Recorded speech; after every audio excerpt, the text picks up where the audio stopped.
All of these big dick deviants is all catching hell in 2024. It's up for all of them. It don't matter if you Diddy or whoever you is. TG Jakes, any of them. All lies will be exposed. That's all. And anyone who takes that the wrong way, know why they take it the wrong way. No. Fuck, like he called, we should kick it on telephone after the make shit. Right. And be like, matter of fact, they sent me the girl pictures of this girl, like, not the shit that y'all. The situation didn't start with Netflix. It began months earlier when Katt Williams suggested that 2024 would be a year when hidden stories come to light. He has a long history of calling out powerful people before public opinion turns, even when it costs him support within the industry.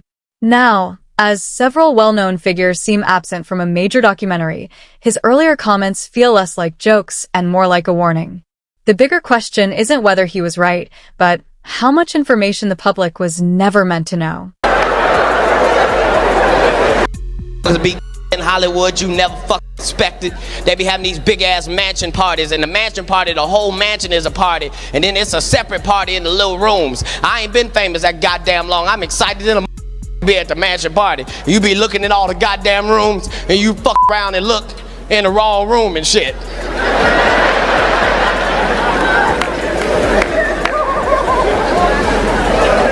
Did you ever have the opportunity where you got invited and you said no to it? Hell yeah.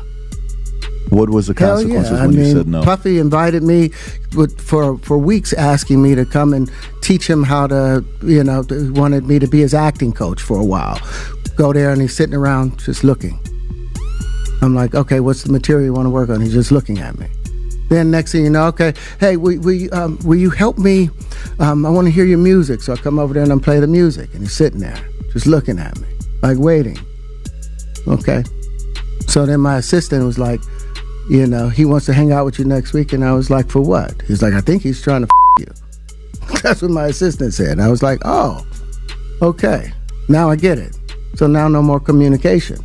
Now you know to be hands-off with somebody. A number of producers come in to make the approach, and you threaten to punch them in the mouth, or threaten to knock their head off for talking to you or looking at you like you're a woman.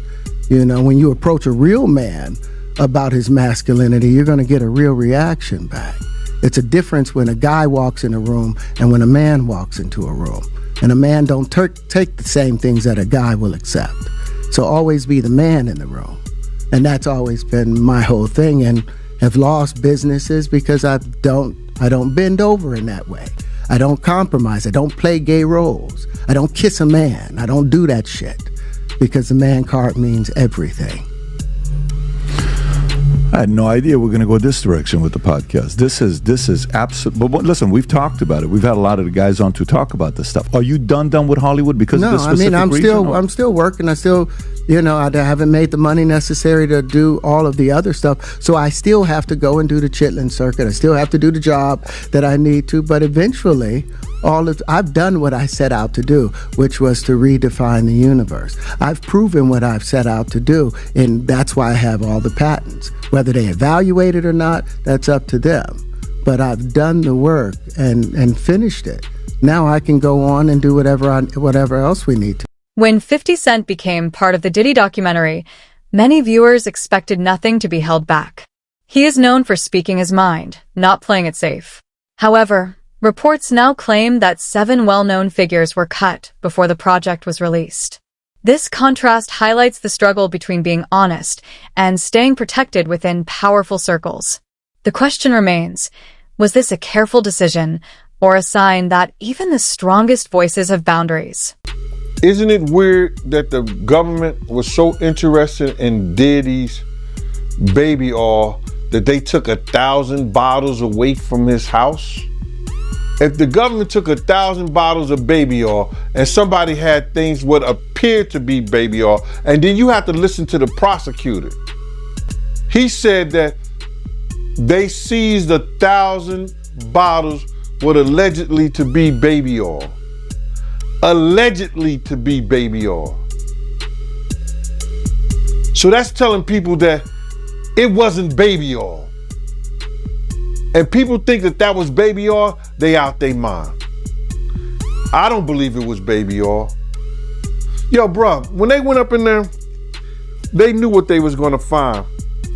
They knew what was ever in that baby oil or that those bottles that appeared to be baby oil, they knew about that at first. You gotta realize 9 times out of 10, that individual that got caught at the airport, that was supposed to be their carrier, told them what they was doing and what they had. I wouldn't put him past that he told them everything. So when they went up in there, they knew they had to take whatever was out there, and that thing that appeared to be baby oil, they took that. They got to test every last one of them. Let's see how much, let's see how many of those come back to be baby oil. Bro, listen to me. Costco don't sell that much baby oil. Where you know sell that much baby oil? Yeah, I don't know any store that sell that much baby oil. I know Costco, they came out and said that they don't even sell baby oil. Netflix promoted the documentary as bold and never before seen, presenting itself as a home for honest storytelling. However, leaving out certain details raises doubts about how open a large company can truly be. When one platform shapes stories for a global audience, what it chooses to leave out can be just as important as what it includes. This leads to a bigger question. Are viewers seeing real history or a carefully shaped version of it? You're sitting there talking like an evil dictator. We need comms. We need a way into this conversation. We're losing, he said. We're losing. Losing what? What were you losing? But the key words that he said that were so important were, we need to be able to be speaking to the potential jurors. He said, you might only be the guy that watches CNN, but there's 9 billion people in the world, and 7 billion of them are on Instagram or TikTok. We need to have control of that. He said we need to know how these potential jurors are thinking. That's what he said.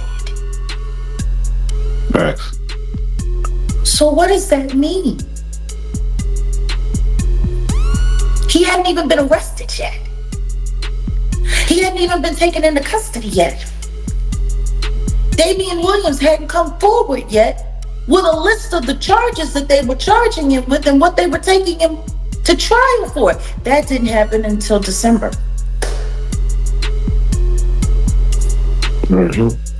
So once again, they were losing. Losing what? Losing at what? We need to have control of comms. We need to make sure that we know how the potential jurors are thinking.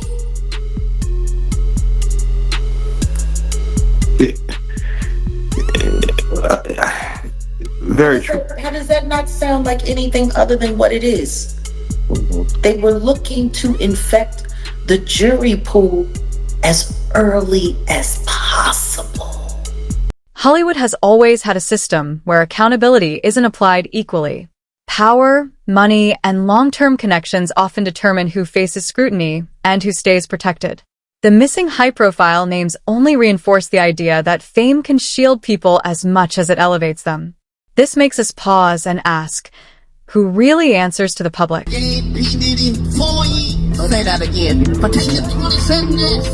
4 years. Meanwhile, they tried to give me 4 years for 2 blunts I had no intention of smoking in the first place. Same 4 years. I don't give a fuck. Being an ass-picking devil worshiper is not against the law. They put that man on a whole RICO because they thought he was f***ing for China. They said, bring out the 9 niggas walked out there. That ain't even get the law. Go on and get you something. That man liked this so much as his punishment. They sent him to the place with the most. So I ain't finna say. But Diddy didn't tell Mark.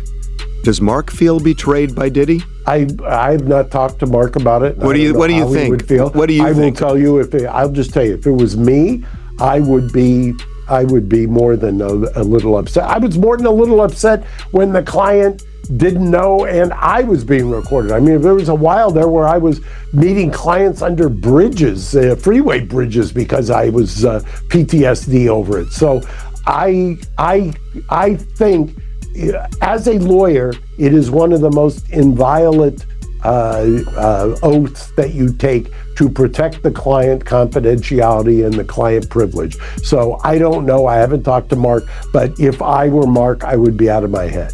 Out of my head. It's incredible. Diddy did two things here. Number one, he betrayed Mark Agnifilo, who, to your point, did so much for him. Obviously, without Mark Agnifilo, may very well be spending the rest of his life in prison.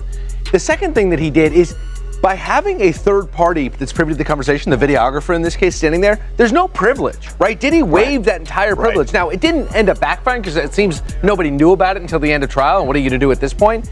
But it's such a callous act by Diddy to just sell out his lawyer like that. It's so selfish. Now, we should say that, remember, Diddy and his team were very upset when they found out that this footage was part of the documentary, and they tried to shut it down, but you know, the act of taping it is what is so awful. The act of taping it, right? Without Agnifilo's Diddy would knowledge. say that I didn't authorize that video going out, and the argument they've made is that he's the one who has the right, that he owns that footage. But that's a copyright issue. That has nothing to do with the morality of the whole thing. Yeah, the morality is clear. What's unclear is what kind of a deal did he have with the videographer? Because I'll tell you what the sense is that I have based on my conversations.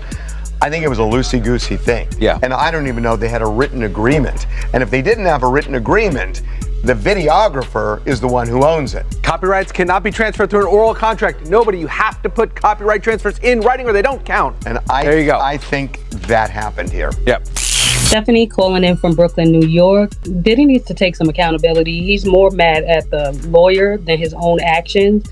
That fame all has gone to his head, and 50 did a great job on the documentary. It was a scary watch, sad, and... Behind every documentary, there's often a legal maze shaped by defamation rules, confidentiality agreements, and potential lawsuits. Even trustworthy stories can be left out if the risks are too high. In this case, staying silent may have been driven more by caution than disbelief. When telling the truth carries risk, it raises a question.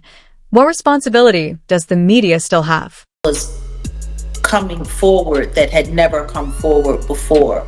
Kirk Burroughs finally admitting out loud that he had been essayed by Diddy.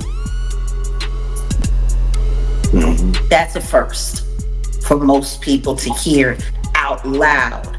Do people know that it happened? Absolutely. See, and this is the biggest problem. Like I've been telling y'all, it's funny how people like to sit there and pretend like everybody ain't heard about all of these things in the backdrop. Like everybody ain't heard about all these things throughout the years. That's the one thing that I love that Kirk Burroughs was saying at the end of episode 4 when he first, dropped the bomb that he had been essayed by Diddy.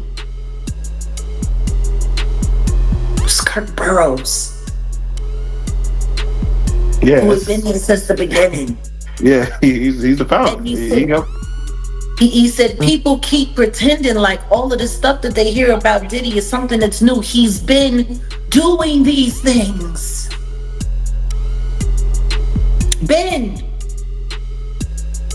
He's a witness to offenses that happened over 30 years ago. Yeah, facts.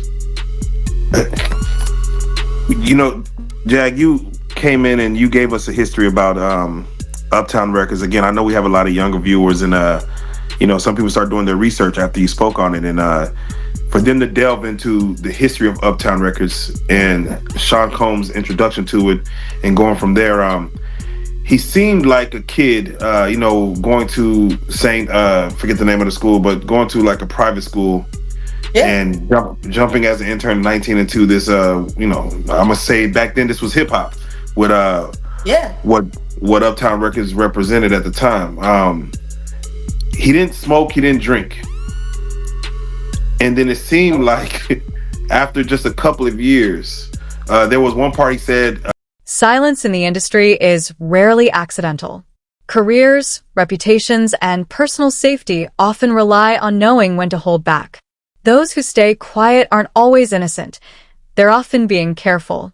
Sometimes, what isn't said tells us more than any statement ever could. I'm looking at it like this. So then he called me back again, and I told him, like, listen, don't you ever call my phone again, Kurt?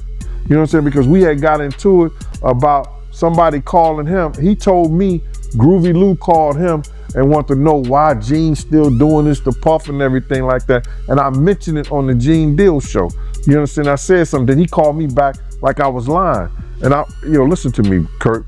Don't call me about what these clowns and these niggas say right here, bro. And especially don't call me talking about what I gotta fix. When in fact, you know what you told me and you know what our conversation was. You know what I'm saying? So the whole thing about why I'm not in the thing, the lady was talking greasy to me. She had no right to talk greasy to me. And then she told me that 50 didn't have the power to do anything, but they using his name to like push the whole documentary. And that's what it was about. So that's why you don't see a cameo other than the pictures they used of me on the film in the documentary. I got like 3 or 4 pictures in the documentary that I've seen of myself. You know, some people say they saw more, but I know three different times where I was certain places and you could actually see me in the documentary, and that's the only thing you're gonna get. But the stories that they told in the documentary, bruh, come on. They could have went a whole lot deeper. They could have did a whole lot more. So I ain't in the documentary because that lady that was the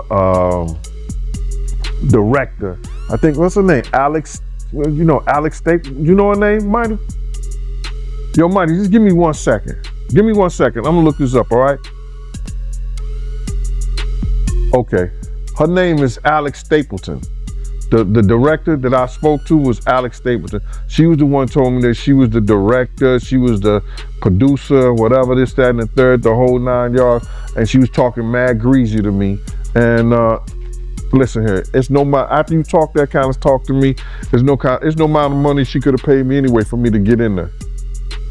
You know, my story is more too valuable, getting in depth with this whole stuff. And it would have helped that documentary. Not every detail left out benefits the powerful. Some omissions are meant to protect those who are hurt.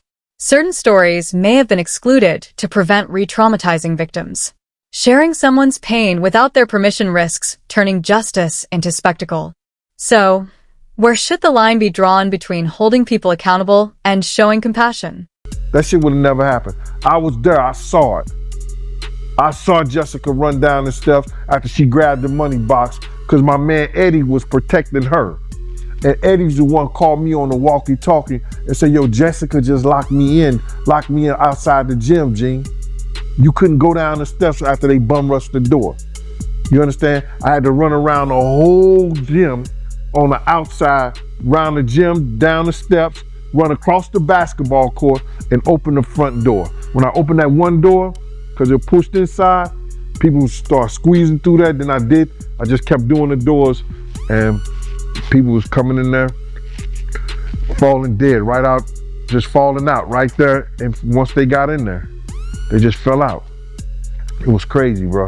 It was a crazy sight. So I was there, man. So I knew more than they would put down there in that documentary. And you know what I'm saying? You even see me, when Puff is standing up right there, you see me down there trying to do CPR on somebody, and that was a 17-year-old kid that died, bro. That was a 17-year-old kid that died. I knew his brother. His brother was sitting there crying, talking about, my mama gonna kill me. This is the first time I ever took my little brother anywhere. Terrible, man. Who do you put the blame on for that whole City College thing? Do you put it all on Diddy, or is it more people that played a part? Well, I think Puff cutting security for the outside is a big part. Second of all, the college should have had their security there, and you didn't see none of the college security, and the college should have let the police department know that it was a function of that magnitude that was coming. So it's Diddy and the college and the security and the school. To get into this documentary, man, because I want to get your point of view, man, and I want you to break it down. It's one part in here where Eric Sermon, he told a story about how he was in the car with Misa, and Diddy caught him in the car, and Diddy swung on him. You seen that part? Well, Eric Sermon said that Puff swung on him and invited him, and he invited Puff to go around the corner. But a lot of people, Kirk Burrows told the story, and I told him, like, because we knew that had happened back in the day. Audiences often want everything revealed, but responsible reporting has to balance truth with the potential for harm. Leaving out certain details can make viewers feel manipulated and erode trust. Being open about what can't be shared may be just as important as the story itself. Can the media stay credible even if it can't show the full picture? And as you know, him and Diddy, they've been cool ever since. Him, Diddy, the Jigga Man.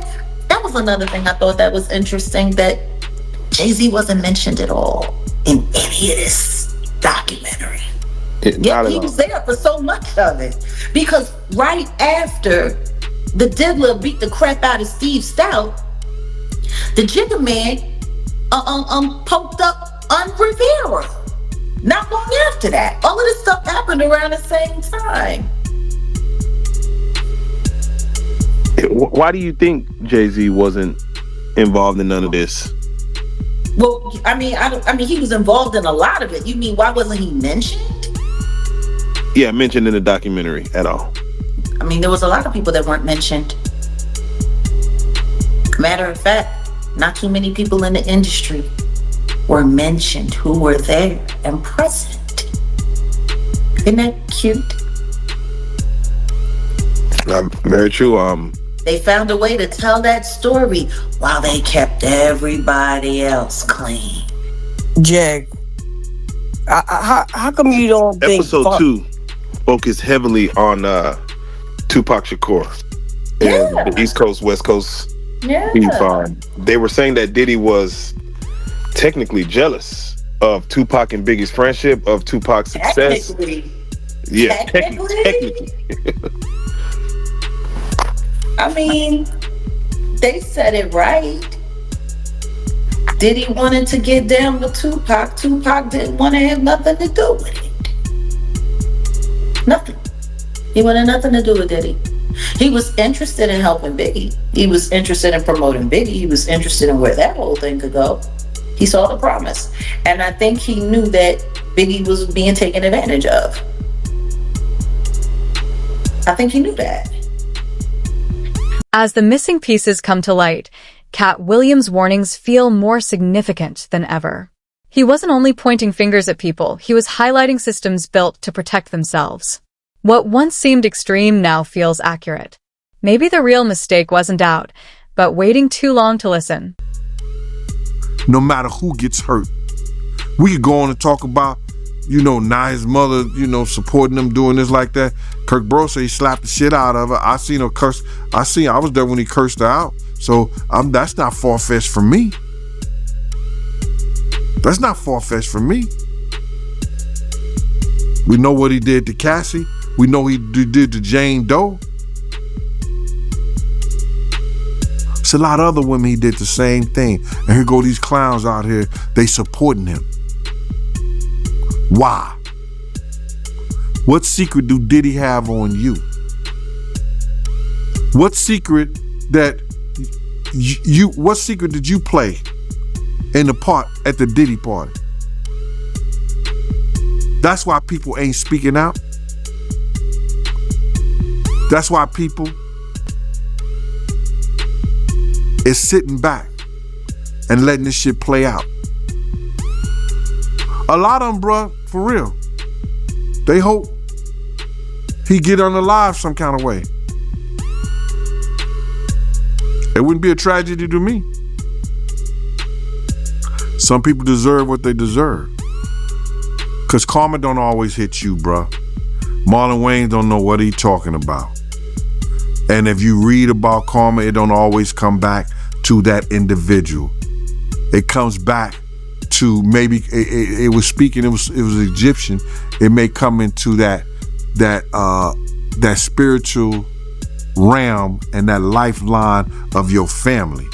It might be a weak spirit in your family that catch that karma, and not that person who actually did the act. That's where we at, bro. The documentary may be complete, but the reckoning isn't over. Investigations continue, lawsuits increase, and public scrutiny keeps growing. Truth rarely comes all at once. It emerges in pieces over time. The ultimate question remains: when everything finally comes to light, will accountability still be possible?